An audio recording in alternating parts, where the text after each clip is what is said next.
for folks who might have missed it, we got some pretty shocking news about Colorado head football coach Deion Sanders.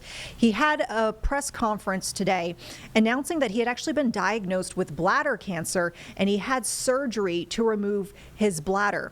Now, this obviously had us coming up with multiple questions that we wanted answered, really just about the disease. How rare is this? What do people need to know about the potential symptoms? How treatable is this? And could potentially Coach Sanders go on to live a relatively normal life after this surgery? So we spoke with an expert from one of our local health systems. With that, we want to kind of bring you up to speed with some of the insights we learned tonight. Take a listen. Well, folks, we have Dr. with Novant Health. Dr. Johnson, you are a urologic oncologist, so you can provide some insights on bladder cancer news that we saw from Deion Sanders. So I guess something like this detect. Yeah, thanks for the opportunity to come speak with you guys today and share the good word. Typically, bladder cancer is found on a routine urine test or somebody finds blood in the urine. So either they see it or they see red blood cells when they're getting a checkup with their primary care doctor. Occasionally, bladder cancer can be diagnosed when somebody has sort of bladder symptoms. They go to the bathroom a lot. They have pain with urination, and it isn't due to a kidney stone or a urinary tract infection, which then sort of leads to these urine tests. So how common is, I feel like we talk about a lot of other cancers a lot, more than we maybe even hear about bladder cancer. So when I saw this news about Mr. Sanders and the fact that, it was an issue with the bladder, I went, wow, I don't think we hear about that a lot. Is it a relatively rare illness? Yeah, absolutely. That's an interesting thing. Bladder cancer overall is the 7th most common cancer in the United States. It typically affects men more frequently, and so it's the 4th most common cancer in men. But overall, in the United States, there's about 85,000 new diagnoses of bladder cancer a year. And is there any particular, I guess you might say cause or predisposition to this illness? Are there certain factors that might make you more likely, other than being a man, to have this cancer? Yeah, absolutely. That's a great question. The most common cause of bladder cancer by and far is smoking and tobacco use. Other causes of bladder cancer can be occupational. So, somebody who works around a lot of heavy chemicals, somebody who's a painter, traditionally hairdressers with a lot of exposures to those harsh chemicals. But unfortunately, there are a lot of causes of bladder cancer where somebody doesn't have any risk factors at all, and it just sort of pops up. And in the field of medicine, we just don't have a great answer for every cause. And I guess on that note, knowing that, it seems like there could be certain factors that do play a role, but maybe still a lot of questions. Are there things that folks can do to decrease their risk of getting this type of cancer? Yeah, absolutely. The first is stop smoking. Any tobacco use will increase the risk of bladder cancer. And then please don't start smoking. That's important to say. And then number 3 is, at the end of the day, good, clean living is good, clean living. So just doing everything you can to maintain an active lifestyle, a healthy diet will help no matter what. Do you find that bladder cancer might go hand in hand with other types of cancer? For example, thinking of perhaps the kidneys, which eventually will filter product, if you will, to the bladder. Are there other, organs that kind of get tied in with a cancer diagnosis of the bladder if maybe the cancer is left long enough undetected? Potentially. Unfortunately, bladder cancer, if left undetected and unchecked, if it is an aggressive variant, unfortunately, people typically don't have time to develop another form of concurrent cancer, lung cancer in smokers.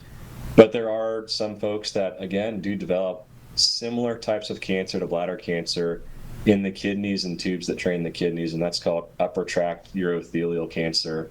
And bladder cancer's formal name, most commonly, is urothelial cancer. Are there, any lifestyle, things that folks need to know in the sense of, for example, Mr. Sanders talked about having his bladder removed. I guess what happens at that point? How do you replace the functions of a bladder, and what does that mean for somebody's lifestyle going forward? Yeah, absolutely. So, bladder removal is typically a treatment for aggressive bladder cancer that has not spread. In short, my expectations for somebody where I remove their bladder is in a few months, I expect them to be back to normal. I expect them to be the head coach of a college football team. I expect them to lead a local business. I expect them to enjoy their life afterwards. With bladder removal, you can replace the bladder with some small bowel or large bowel, similar to a native bladder that somebody has, or you can divert the urine with an ostomy appliance. With both of these options, patients can still run, walk, jump, go to the gym, go swimming. I've got patients that scuba dive with these, and they do great. That's incredible. I mean, the latter option that you mentioned, I feel like, and obviously not a medical expert, but I feel like maybe I've heard that mentioned if somebody also has, let's just say, like a digestive issue and they need to have maybe part of their digestive system removed. Is that the same? And I'm sorry, is it osteo what?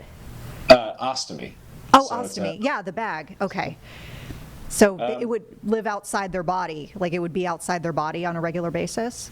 Yeah, exactly. We can take a piece of small bowel and divert the urine to the skin, and then they just place a temporary bag over this area that collects the urine and is emptied every 4 to 5 hours, and works well.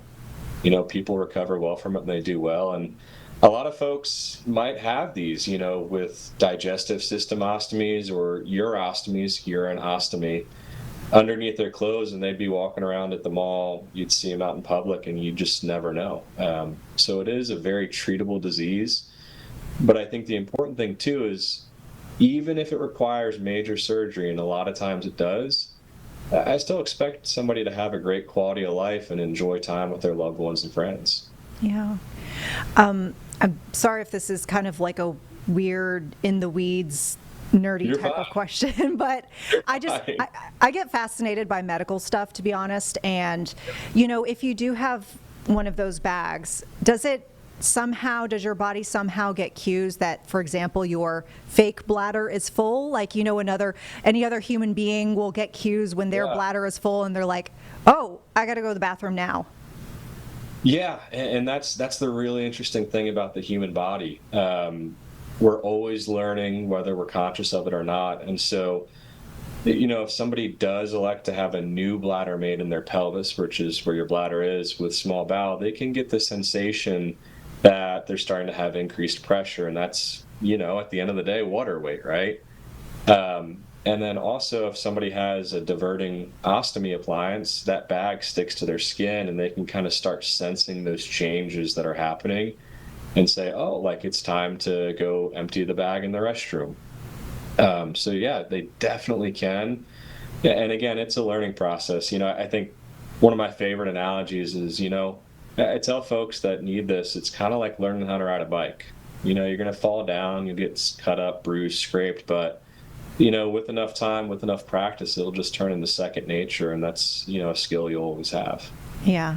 I mean, really interesting, and also great to hear that the outlook is good, on that front of, basically learning to live with it and continue on with relatively normal life afterwards. We heard that the doctors in a press conference where Mr. Sanders announced this, surgery that he had to undergo, they used the word essentially like cured, it's beaten, is what they said.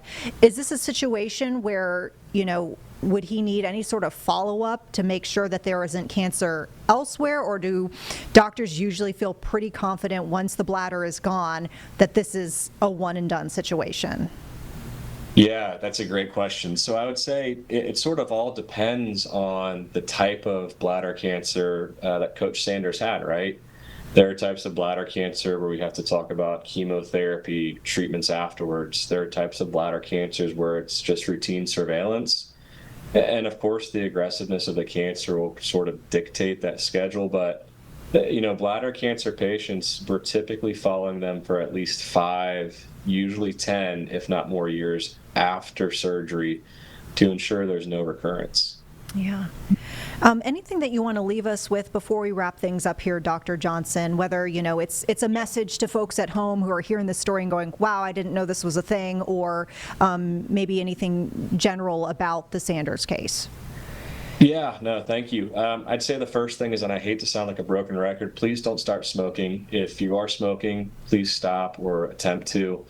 And the most important thing, too, is bladder cancer can be a very serious diagnosis, but you're not alone. We've got a great team here. We've got a great community of folks that are bladder cancer survivors who go above and beyond and help new patients navigate through this process.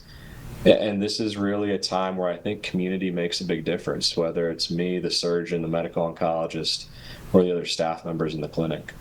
Yeah. I mean, hopefully, there's some positive that can come out of this, whether it's just awareness. Maybe somebody heard some of the symptoms you were describing and they go, maybe I need to get checked out. Yeah, absolutely. Yeah. All right. Dr. Kyle Johnson with Novant Health, thank you so much for your time. And we really appreciate your insights. Yeah, absolutely. Y'all have a nice day. Thank you.